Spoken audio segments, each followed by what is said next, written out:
Sabi sa vandag? Cheddar en Lombard. Oké, wat is jouw experience in schaken?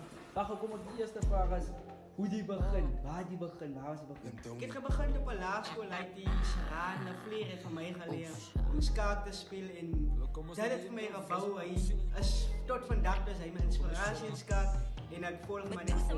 Medusa is al wat lijkt op je bitches en pics. I can expect dat eerder een ritme verbreekt voor zakken is langer als militias. Ik heb de tweede plek gekregen bij Boegeske Schaak.